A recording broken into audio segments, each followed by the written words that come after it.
Hello friends, welcome to my channel. आज मैं आपको लेके जाऊंगी मिरिक के और एक बहुत ही खूबसूरत ऑफबीट होमस्टे में।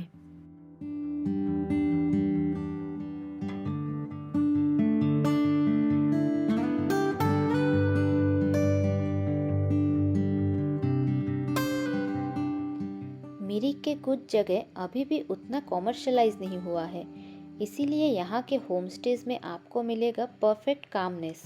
ऐसे ही कुछ होमस्टेज को अभी हम एक्सप्लोर कर रहे हैं और उनमें से ही एक है रोधीघर होमस्टे। इस गांव के और दो होमस्टे के बारे में भी मैं इस वीडियो में बताऊंगी, तो इन सब के बारे में जानने के लिए इस वीडियो को अंत तक ज़रूर देखिए। कल हम स्टे किए थे मिरिक के एक और ऑफबीट होमस्टे में, जिसका डिटेल वीडियो ऑलरेडी मेरे यूट्यूब चैनल पे है एंड इसका लिंक है डिस्क्रिप्शन में। आप इसे भी चेकआउट ज़रूर कीजिए।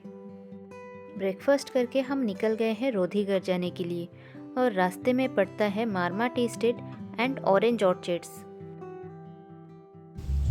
कतिको टिपाइ भयो आज 7-8 कति बजी बिहान कति बजी आउनु भएको है बिहान कति बजी आउनु भएको बिहान 6:30 है 7 बजे मेरो छुट्टी 4 बजी होला हजुर 4 बजी 3 बजे 3-4 बजे। अगर आप मिरिक के मारमा बस्ती की तरफ कहीं पर भी स्टे कर रहे हो तो इन सब जगह को ज़रूर एक्सप्लोर कीजिए, क्योंकि ये जगह अभी तक उतना पॉपुलर नहीं हुआ है। इसीलिए आपको यहाँ देखने मिलेगा actual raw beauty of hills. यहाँ से आपका मरमा टी स्टेट का मैनेजर्स बंगलो वगैरह जाते हैं, पर रास्ता पूरा खराब। और यहाँ से आपका अभी हम जा रहे हैं बस्ती।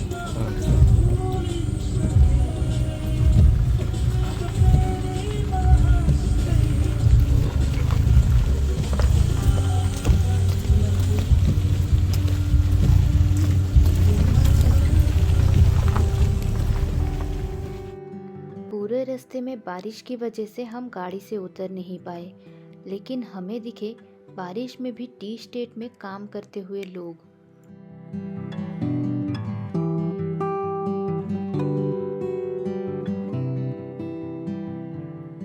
इस रोड पे टी स्टेट के अलावा ऑरेंज गार्डन्स भी है और इस टाइम पे पेड़ों में छोटे छोटे ऑरेंजेस लगे हुए हैं। अगर आप दिसंबर या जनवरी में आते हैं, जो कि हार्वेस्टिंग सीजन होता है, तो आपको उस टाइम पेड़ों में पके हुए ऑरेंजेस दिखाई देंगे। घूमते हुए रोधीघर होमस्टे पहुंचने में हमें करीब 12 बज गया। ये इनका मेन बिल्डिंग है जिसमें ओनर रहते हैं और होमस्टे इसके पीछे की तरफ है।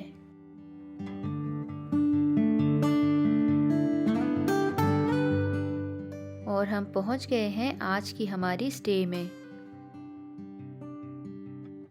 ये एक प्रीमियम कैटेगरी का होमस्टे है और इसका प्रॉपर्टी बहुत ही बड़ा है।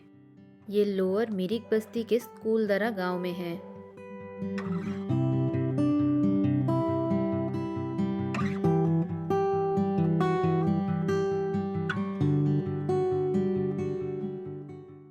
इस होमस्टे की एम्बियंस और लोकेशन को देख के हम तो फर्स्ट लुक में ही मस्मराइज्ड हो गए।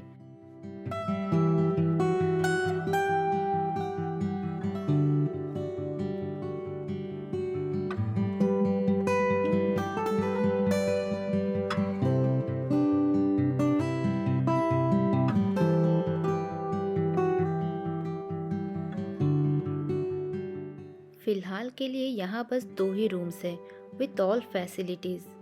यहाँ रहने और खाने का चार्जेस है पर डे पर पर्सन 1800 रुपीज़। ये वाला रूम है ऊपर एडजेसेंट टू किचन एंड दूसरा वाला रूम है जस्ट डाइनिंग के नीचे ही।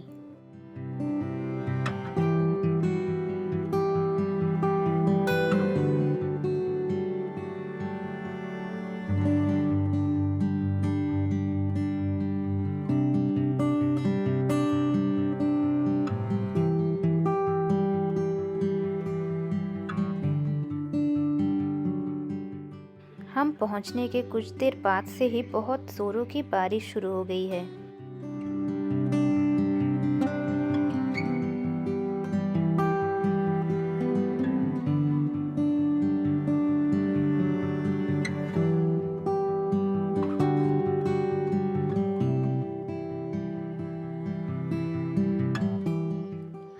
बाहर बैठ के बारिश का आनंद ले रहे थे और तभी हमें लंच के लिए बुलाए। हमें इनका डाइनिंग एरिया स्पेशली बहुत अच्छा लगा क्योंकि ये बहुत ही स्पेशियस है और चारों तरफ से बिल्कुल खुला खुला सा है।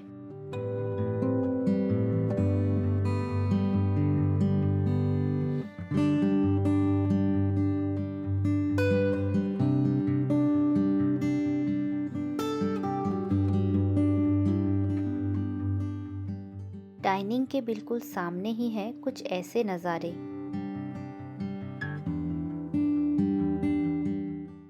इस गांव की एक अनोखी बात यह है कि यहाँ के हर इंसान वेजिटेरियन है, इसीलिए यहाँ के हर होमस्टे में ओनली वेज फूड ही सर्व किया जाता है।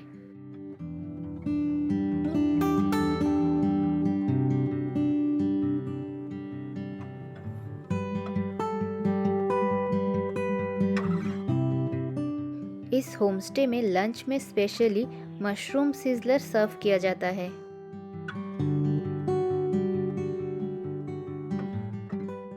बालकनी में बैठ के इन खूबसूरत नज़ारों को देखते हुए आप घंटों बिता सकते हैं।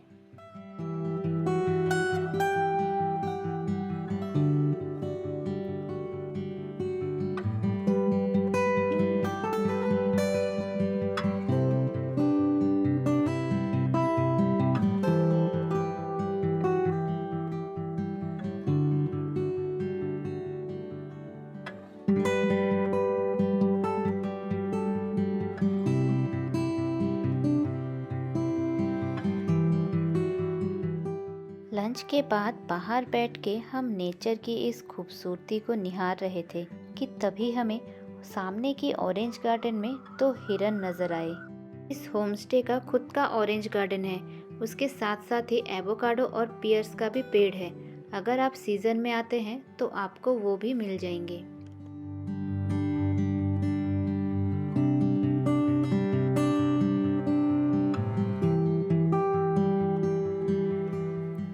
यहाँ आने के लिए आप सिलीगुड़ी से डायरेक्ट कैब बुक करके आ सकते हैं या तो सिलीगुड़ी से 200 पर पर्सन की शेयरिंग गाड़ी में आ जाइए मिरिक के मारमा स्टैंड।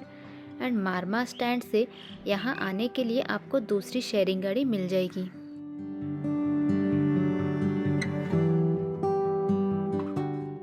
शाम होने से पहले थोड़ा बारिश रुका और हम निकल पड़े यहाँ के गांव घूमने। होमस्टे से निकल के लेफ़्ट की तरफ जो रोड जा रही है उससे नीचे की तरफ जाने से आगे एक छोटी सी मोनेस्ट्री है। हम चलते हैं अभी ऊपर गांव की तरफ।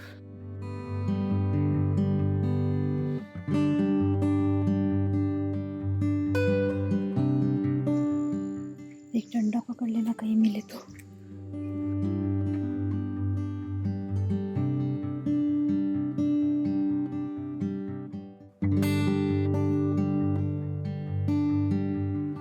इन सुनसान रोड पे कुछ देर चलने के बाद हमें एक खूबसूरत सा पत्थर से सजाया हुआ रास्ता नीचे की तरफ जाता हुआ दिखाई दिया और साइड में एक होमस्टे का बोर्ड लगाया हुआ था, तो हम उस तरफ थोड़ा सा टहलने चले गए।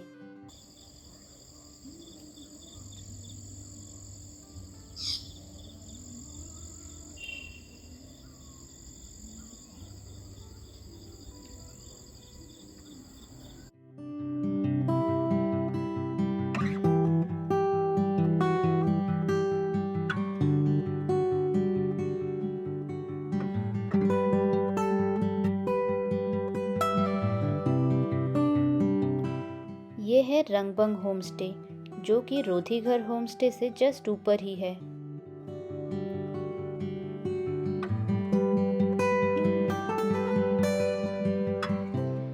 ये होमस्टे चारों तरफ पेड़ पौधों से खूबसूरत सजाया हुआ है। आप चाहें तो यहाँ भी रह सकते हैं। इसकी लोकेशन एंड एम्बियंस भी काफ़ी अच्छी है।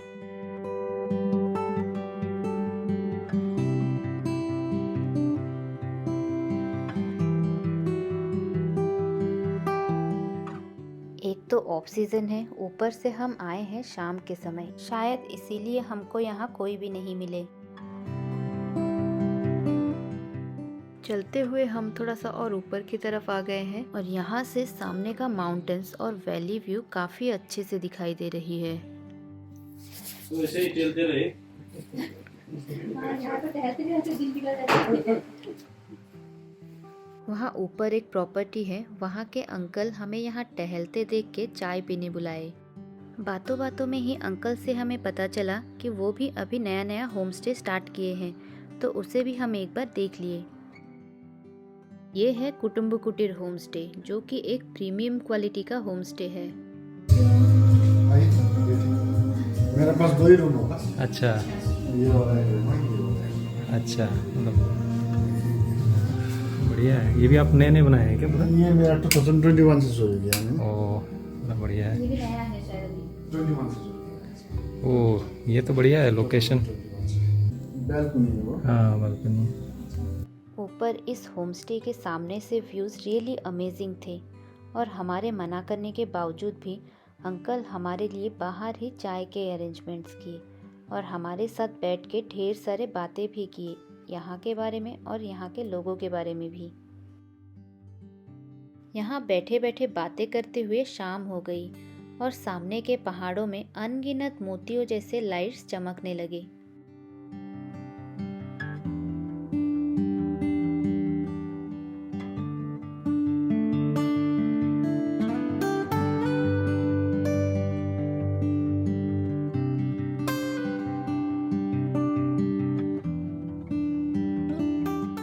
यहाँ से जाने को मन तो नहीं कर रहा था, लेकिन अंधेरा ज़्यादा होने से पहले हमें होमस्टे भी लौटना था, इसीलिए अंकल को बाय बाय बोल के हम निकल गए होमस्टे के लिए।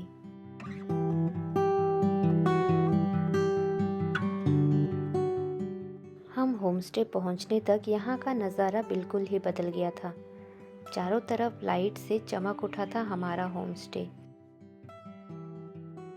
रात को यहाँ का नज़ारा और भी मनोरम हो गया था। सामने के पहाड़ों में टिमटिमाते लाइट्स और भी ज़्यादा खूबसूरत लग रहे थे।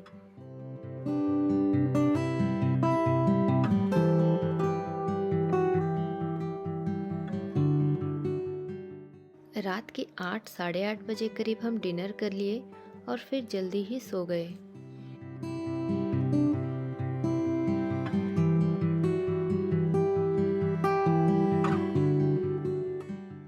ये है सुबह के कुछ अद्भुत नज़ारे। चारों तरफ बस कोहरा ही कोहरा है। सुबह सुबह काफ़ी बारिश हो रही थी, इसीलिए हम सुबह थोड़ी देरी से उठे।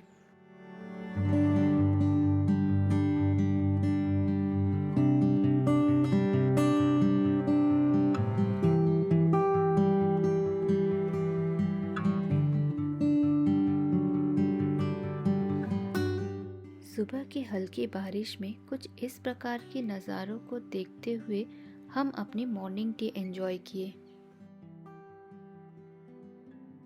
बारिश हल्की कम होने के बाद एक अंकल को हम गार्डन की सफाई करते देख उनसे जाके कुछ बातें किए। कितने बजे उठेंगे आज? आज वही 11-12 बजे यहाँ से हम मिरिक जाएंगे। मिरिक पे फिर वहाँ एक होम स्टे में रुकेंगे। सुबह का हमारा प्लान था नीचे वाले मोनेस्ट्री को विजिट करना, बट बारिश की वजह से हम वहाँ नहीं जा पाए। तीर्थंकर भैया से हमें पता चला था कि उनका एक पुराना होम स्टे है जिसको वो रिनोवेट कर रहे हैं। हम अभी उसी को एक बार देखने जा रहे हैं।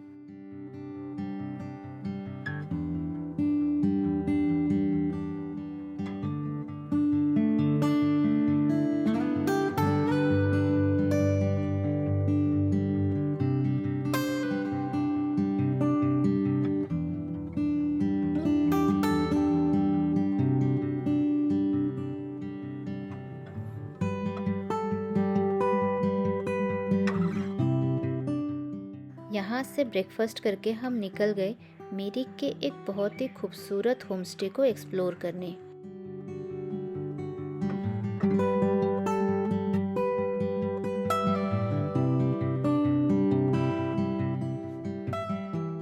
अगर आपको मेरा ये वीडियो अच्छा लगा है तो इसे लाइक, कमेंट, शेयर कीजिए और मेरे चैनल को सब्सक्राइब ज़रूर कीजिए।